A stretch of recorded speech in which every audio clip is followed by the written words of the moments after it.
सो आज के इस वीडियो में मेरे दोस्तों we have a new case from the Antec's constellation series, जिसे हम लोग कहते हैं द C5 ARGB कैबिनेट। ये आता है दो कलर ऑप्शंस में, you can get it in black, you can get it in white. मेरे पास में फिलहाल जो आप रखा हुआ देख सकते हैं, this is the black variant. और आपको बता दूं कि इसकी सबसे खास बात ये है ना कि जिस प्राइसिंग के ऊपर ये केस आता है, उस प्राइसिंग में आउट ऑफ द बॉक्स आपको इस कैबिनेट में मिलने वाले हैं एक नहीं, दो नहीं, तीन नहीं, बल्कि 7 प्री इंक्लूडेड ARGB फैंस।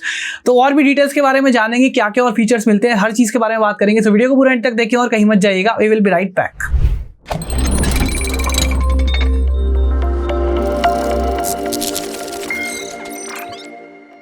तो देखो, फर्स्ट इंप्रेशन में जब मैंने इस केस को पहली बार देखा था और जब आप भी इसको देख रहे होंगे ना, तो आपको फील होगा कि बड़ा कॉम्पैक्ट साइड पर है। This is not like the other dual chambers जो बहुत ही बल्की होते हैं, बहुत बड़े बड़े से लगते हैं। और फिर आपको शायद मन में डाउट आता होगा कि इसमें तो शायद एक M-ATX मदरबोर्ड ही लगता होगा, बट नहीं। आपको बता दूं कि इस फॉर्म फैक्टर पर होते हुए भी, जिस साइज पर ये आता है उस साइज पर होते हुए भी, being on the compact side, ये एक फुल ATX मदरबोर्ड को भी out of the box support करता है। यानी कि आप एक normal full size ATX motherboard भी इसमें इंस्टॉल कर पाएंगे। और बाकी डिजाइन आप देख ही रहे हैं, वही ड्यूअल चैम्बर डिजाइन, जो कि आपको इस साल में सारे ही ब्रांड्स की तरफ से ऐसी कोई ना कोई ऑफरिंग देखने को मिलेगी ड्यूअल चैम्बर कैबिनेट्स की। And you can label the year 2024 as the dual chamber year. तो ये भी कुछ वैसी डिजाइन पर बेस्ड है, बट कुछ ऐसी चीजें जो इसको अलग बनाती है बाकियों से। तो ये दोनों साइड्स पर ही आपको जो है प्रॉपर ग्लास पैनल मिल रहा है, बट यहां पर भी फर्क है as compare to other cases. जो ग्लास पैनल्स के आप एजेस पर अगर नजर डालेंगे ना, ध्यान से देखेंगे, तो ये स्ट्रेट नहीं है, ये 45 डिग्री के एंगल पर कट इनको जो है किया गया है। एंड इन्हें एंटेक कहता है 45 डिग्री बेवलिंग टेक्निक। इससे होता है बेसिकली कि आप ध्यान से देखेंगे तो ये जॉइंट कम स्पेस ऑक्यूपाई करता है। इससे जो एंड रिजल्ट आता है वो ये होता है कि आपको एक अनइंटरप्टेड पैनोरामिक जो व्यू है वो देखने को मिलता है। सो बेसिकली जो विजिबिलिटी है ना, वो हिंडर नहीं होती बीच में एक जॉइंट के आने की वजह से। अब एक इंपॉर्टेंट पॉइंट, इस तरह के जो केसेस होते हैं ना ड्यूअल चैम्बर वाले, इनकी लुक आती है फैंस के साथ में। अगर फैंस नहीं होंगे इनमें, तो जब तक आप इंस्टॉल नहीं करेंगे वो आपको एस्थेटिक लुक नहीं देखने को मिलेगी।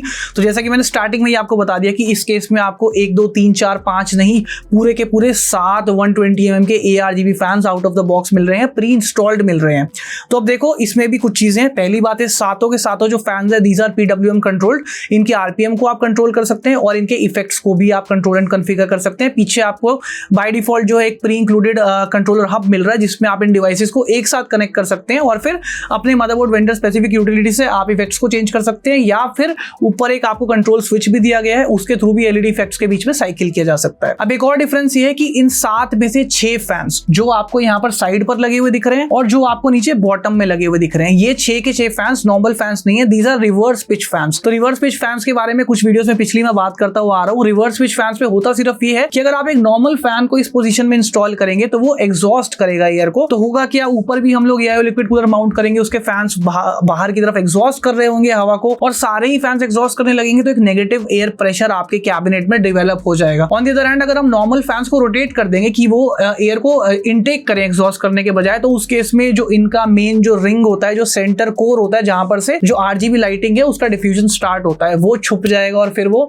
एस्थेटिकली प्लीजिंग नहीं लगेगा। तो रिवर्स पिच फैंस देने का मकसद ये है कि ये साइड से और ये बॉटम से इनटेक लें रादर देन एग्जॉस्ट, और साथ ही साथ में हमें फैन को रोटेट भी ना करना पड़े। तो दोनों चीजें हो रही हैं, एयर फ्लो भी प्रॉपर मेंटेन हो रहा है, इनटेक हो रहा है, यहाँ से ऊपर आप रेडिएटर लगा देंगे, एआईओ लिक्विड कूलर लगा देंगे, एग्जॉस्ट सर्व करने लगेगा, तो एक बैलेंस्ड एयर फ्लो बन जाएगा। और साथ ही साथ में क्योंकि हमें फैन को रोटेट नहीं करना पड़ा, तो फैन के जो एस्थेटिक्स है, जो लाइटिंग का एस्थेटिक्स है, वो भी मेंटेन रहेगा और वो भी अच्छा लगेगा। सो इन फैंस के साथ साथ RGB के टशन में कोई कमी ना आए, इसीलिए फ्रंट पर आपने को ये RGB स्ट्रिप भी मिल रही है, जो कि फ्रंट में जो लुक है उसमें और 4 चांद लगा देगी। और इसको भी आप अपने ARGB फैंस के साथ में जो है सिंक एंड कंट्रोल कर सकते हैं using your vendor specific utility और जो स्विच ऊपर दिया गया उसके through. Now comes the AIO liquid cooler support. Radiator कितना सपोर्ट करता है, क्योंकि अगेन जैसा कि हमने फैंस की बात करी कि उसके बिना एस्थेटिक्स इस केस में नहीं आएंगे। सिमिलरली, जब तक आप इसमें एक AIO लिक्विड कूलर नहीं ऐड करेंगे ना, तब तक भी जो इसके एस्थेटिक्स हैं वो आप प्रॉपर तरीके से नहीं अचीव कर सकते। तो ऐसे केस, अगर आप कोई भी केस ले रहे हैं इस तरह का dual chamber case, I will recommend you fans पूरे लगाएं और साथ ही साथ में AIO लिक्विड कूलर भी ऐड करें उसके प्रॉपर लुक को पाने के लिए। तो इसमें आप देखो, फ्रंट पर तो अप टू 280 mm तक का AIO लिक्विड कूलर माउंट कर सकते हो। आप इसके टॉप पर और इसके बॉटम पर दोनों जगह साइमल्टेनियसली अप टू 360 mm का AIO लिक्विड कूलर जो माउंट कर सकते हो। और एक और कमाल की चीज ये है कि अगर आप एक मैं कहूं कि ज्यादा पावर हंग्री प्रोसेसर यूज कर रहे हैं, जैसे आजकल आपने देखा है इंटेल के जो Core i7 14 जनरेशन या Core Core i9 जो 14 जनरेशन के हैं, they are very power hungry processor similar with the AMD Ryzen 9 segments. तो वैसा कोई प्रोसेसर यूज कर रहे हैं एंड आपको लगता है कि 360 mm का कूलर भी कम पड़ रहा है उसको संभालने के लिए, तो उस केस में टॉप पर आपको ये ऑप्शन भी मिलता है कि आप अपने AI लिक्विड कूलर के साथ में एक पुश एंड पुल कॉन्फ़िग भी जो है बना सकते हैं। और पहले क्या होता था कि अगर ऐसा कोई कॉन्फ़िग हम बनाते थे तो उस केस में क्या होता था, फिर क्लियरेंस इश्यूज आते थे, रैम मॉड्यूल्स अटक जाते थे, वो नहीं लग पाते थे, वैसा कुछ होता था। बट अगर आप इसमें एक पुश एंड पुल कॉन्फ़िग भी टॉप पर बना देते हैं with AI liquid cooler 360 mm का, तो उस केस में भी आप अप टू 35 mm की हाइट वाले टॉल जो RGB मॉड्यूल्स आते हैं ना रैम वाले, वो भी यूज कर पाओगे, उसमें भी आपको कोई क्लियरेंस इशू नहीं आने वाला। एक और अच्छी चीज है कि इस केस को फ्यूचर रेडी रखा गया है। तो जैसा कि आपको पता ही है, पिछली वीडियो में हम लोगों ने MSI के प्रोजेक्ट जीरो प्लेटफॉर्म के बारे में बात करी थी, और सिमिलरली ASUS में आपने देखा होगा कि उनका BTF प्लेटफॉर्म आता है, जिसमें कि हम लोगों ने बात किया था कि आपके मदरबोर्ड के पीछे आपको कनेक्टर्स जो है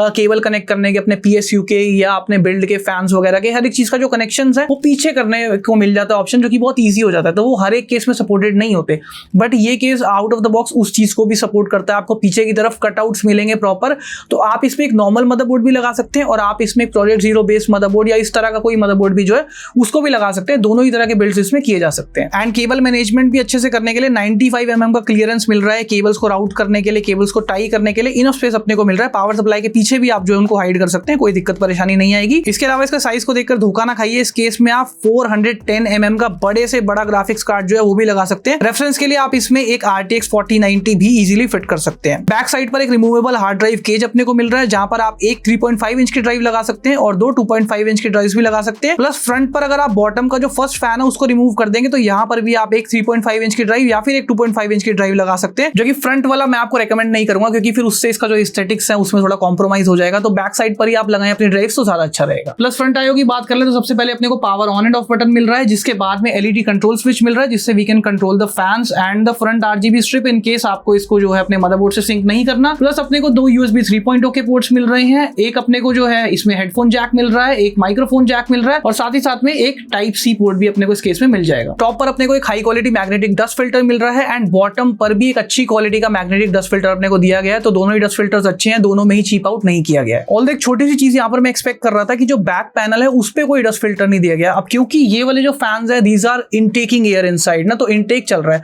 तो पीछे की साइड पे डस्ट फिल्टर दिया जाना चाहिए था, क्योंकि ये फिर डस्ट जो है वो धीरे धीरे एक्यूमुलेट करते रहेंगे अंदर। तो पीछे भी डस्ट फिल्टर दिया जाता अगर इसके बैक वाले पैनल पर, तो और ज्यादा बेटर रहता। बाकी स्टार्टिंग में ही मैंने आपको बता दिया था कि इस केस में आप एक फुल ATX मदरबोर्ड भी लगा सकते हैं, जो कि लगने के बाद में इसका जो लुक है ना, ओ भाई साहब बड़ा कंप्लीट सा फिल्ड अप सा लुक आता है। मैंने आपको बताया था कि एंटेक का इवेंट हुआ था जिसमें कॉन्स्टेलेशन सीरीज को लॉन्च किया गया था दिल्ली में। तो जब मैं उस इवेंट पर गया था, वहां पर इस केस में मैंने बिल्ड बना हुआ देखा था, और जितने भी लोगों ने इसको देखा था ना C5 को, वहां पर देखिए C3 भी डिस्प्ले में था, C5 भी था, C8 भी था, लेकिन this was the main I catcher of the event, क्योंकि इसमें एकदम पूरा पैक्ड जैसे कहते हैं ना बिल्ड, मतलब कि स्पेस ना बची हो एक्स्ट्रा, तो जिसको एक प्रॉपर कॉम्पैक्ट साइज का फिल्ड अप लुक कहते हैं ना, तो वैसा सा कुछ लुक ना इसमें बिल्ड बनने के बाद में आया था। मेरे पास इमेजेस होंगे तो मैं अटैच करूंगा साथ में, ताकि आप भी देख सके कि मैं कहना क्या चाह रहा हूं। तो उस तरह का लुक बना था। तो C5 is my personal favourite in तीनों केसेस में से। और इसकी प्राइसिंग की बात कर ले अब, तो इसकी प्राइसिंग रहने वाली है तकरीबन 9500 रुपीज से लेकर 10,000 रुपीज के बीच में ऑनलाइन प्लेटफॉर्म्स पर, डिपेंडिंग ऑन द प्लेटफॉर्म जहां से आप बाय कर रहे हैं, तो वेरी करता है। तो आप वहां से जाकर बाय कर सकते हैं। मैं लिंक Amazon का डिस्क्रिप्शन बॉक्स में दूंगा, वहां से जाकर भी आप बाय कर सकते हैं। अब इस प्राइस सेगमेंट में देखो, पहली बात तो अपने को 7 फैन मिल रहे हैं ARGB बाय डिफॉल्ट, जो कि PWM कंट्रोल्ड भी हैं। दूसरा अपने को वो ड्यूल चैम्बर लुक मिल रहा है, जो कि